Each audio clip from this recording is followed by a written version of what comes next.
লোকসভা ভোটের পর থেকেই সরগরম বাংলা। এবার কাঁথের সভা মঞ্চ থেকে মুখ্যমন্ত্রীকে কটাক্ষ করলেন শুভেন্দু অধিকারী। এদিন বিরোধী দলনেতা শুভেন্দু অধিকারী বলেন যে কি ভয়ঙ্কর পরিবেশে ভোট হয়েছে আপনারা জানেন তো। জেলা শাসককে সরিয়ে দিল, আমি নাকি গদ্দার আর উনি ধোয়া তুলসী পাতা। কোন রাউন্ডের ফলাফল ঘোষণাই করা হয়নি, অনেক চেষ্টা করার পরেও আমি কাঙ্ক্ষিত সংখ্যা পাইনি। পূর্ব মেদিনীপুর জেলা অভাবনীয় কাজ করে দেখিয়েছে। কি বলছেন শুভেন্দু অধিকারী, শোনাবো আপনাদের।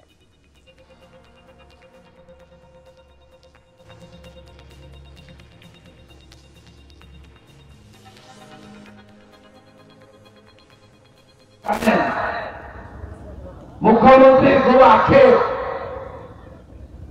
গদ্দার ডিএমকে সরিয়ে দিল, আমি নাকি গদ্দার, উনি নাকি একেবারে ধোয়া তুলসী পাতা।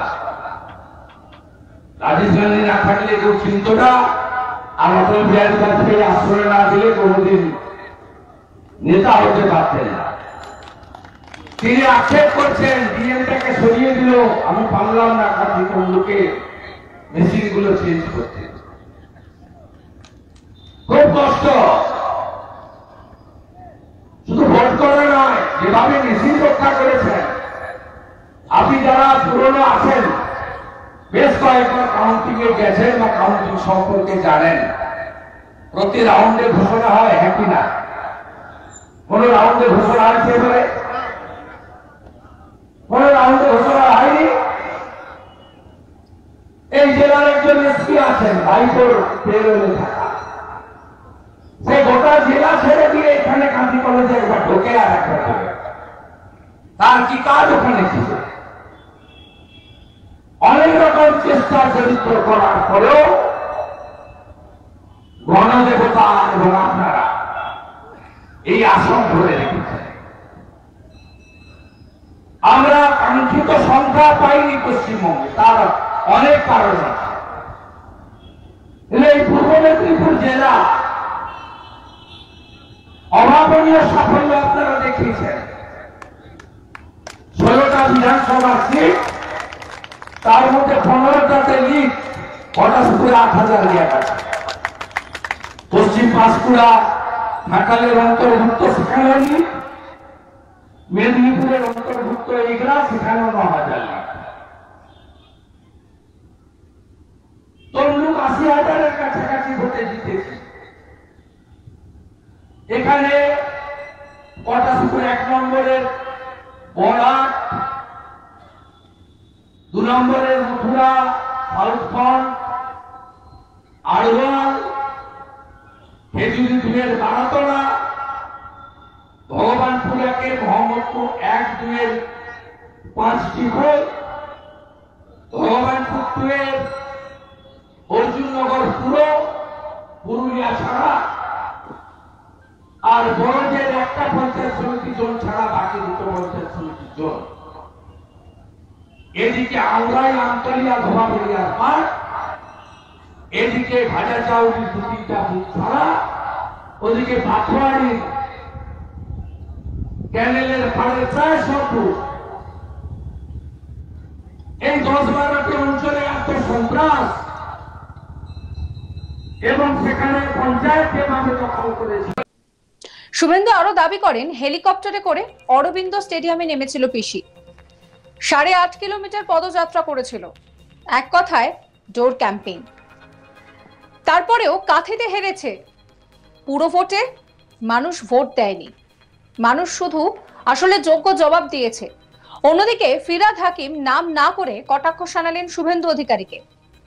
পুরমন্ত্রী বলছেন যে এখানে একজন অবজারভার ছিল আমাদের, পাল্টিবাজ। এরপরই সভায় থাকা দলীয় কর্মী সমর্থকরা বলে ওঠেন শুভেন্দুর নাম।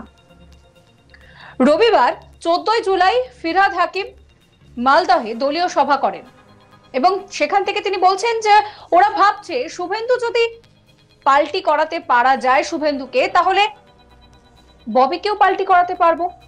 কিন্তু আমি যে ওপর বলা ছাড়া কারো কাছে মাথা নত করি না। এদিন কেন্দ্রীয় তদন্তকারী সংস্থাকে নিশানা করেন ফিরহাদ। ফিরহাদ বলেন যে আমরা স্ট্রেট ব্যাটে খেলি, কোন রকম কোনো কারচুপি নেই। আমি একবার অ্যারেস্ট হয়েছি, আমার বাড়িতে প্রায় রেড হয়, কোনো অন্যায় করিনি জীবনে। কি বলছেন ফিরাদ, শোনাবো।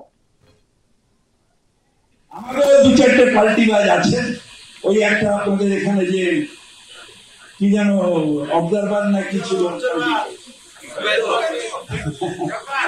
যাই হোক সেই কথা বলছি যে আমরা স্টেট কাট লড়াই করি, স্টেট কাটে খেলি, কোনো কারচুপি নেই।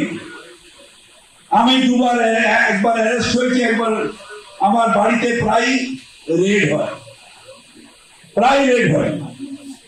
কোন জীবনে অন্যায় করিনি, আজও বলি ব্যবসা করে খাই। কিন্তু অমিত শাহ ভাবছে শুভেন্দুকে যদি পাল্টি করাতে পারি, ববিকে কেন পাল্টি করাতে পারবো না। কিন্তু আমি বলি আমি এক ওপরওয়ালা ছাড়া কারোর সামনে মাথা নত করি না, ওপরওয়ালার সামনে মাথা নত করি। তাই বলি যে सरफरोशी के तमन्ना अब हमारे दिल में है, देखना है जोर कितने बाजुए मोदी में है। গলা কাটানোর ইচ্ছা আমার মনের মধ্যে আছে। মোদি দেখি তোমার হাতে জোর কত আছে। কি করবে? সিবিআই করবে, ইডি করবে, কি করবে? তোমাদের পায়ের তলায় তো মাটি নেই। এখানে তো আমাদের কর্মীরা চারিদিকে ঘুরে আছে, টিভিতে বেঁচে আছো, টিভিতে বেঁচে আছো। টিভি যদি না দেখায়, বিজেপির কর্মী আছে, নেতা আছে, কেউ আর মনে রাখবে না। আমরা যারা সমাজ সেবা করি, আমার পাড়ার লোক মনে থাকবে, আমার ওয়ার্ডের লোক মনে রাখবে, আমার কর্পোরেশনের লোক মনে রাখবে যে না, এই লোকটা আমাদের জন্য কাজ করে। আপনাদের সেটাই বলছি না। কিন্তু টিভিতে যারা বেঁচে থাকে তাদের আয়ু বেশি দিন থাকে, তাদের আয়ু বেশি দিন থাকে, টিভিতে বেঁচে রয়েছে। এটা আমাদের কাছে একদিক দিয়ে অ্যাডভান্টেজ। আমারও দু চারটে পাল্টিবাজ আছে। ওই একটা আপনাদের এখানে যে কি যেন অবজারভার না কি ছিল, যাই হোক সেই কথা বলছি যে আমরা স্টেট কাট লড়াই করি, স্টেট কাটে খেলি, কোনো কারচুপি নেই। আমি একবার অ্যারেস্ট হয়েছি, একবার আমার বাড়িতে প্রায় রেড হয়, প্রায় রেড হয়। কোন জীবনে অন্যায় করিনি, আজও বলি ব্যবসা করে খাই। মালদহে আমরা দুটো লোকসভা সিট হেরে গিয়েছি, সেই কথাও স্বীকার করছেন ফিরাদ। তিনি আরো বলছেন যে তবে 12টি বিধানসভার 12টি পেতে হবে। লোকসভা নির্বাচনে তৃণমূলের মালদহে ফল খারাপ হয়েছে ঠিকই, কিন্তু দলীয় কর্মীরা কেউ কাউকে দোষারোপ করবেন না। সাবস্ক্রাইব করবেন আজ তাক বাংলার ইউটিউব চ্যানেলকে, ফলো করবেন হোয়াটসঅ্যাপ চ্যানেলও।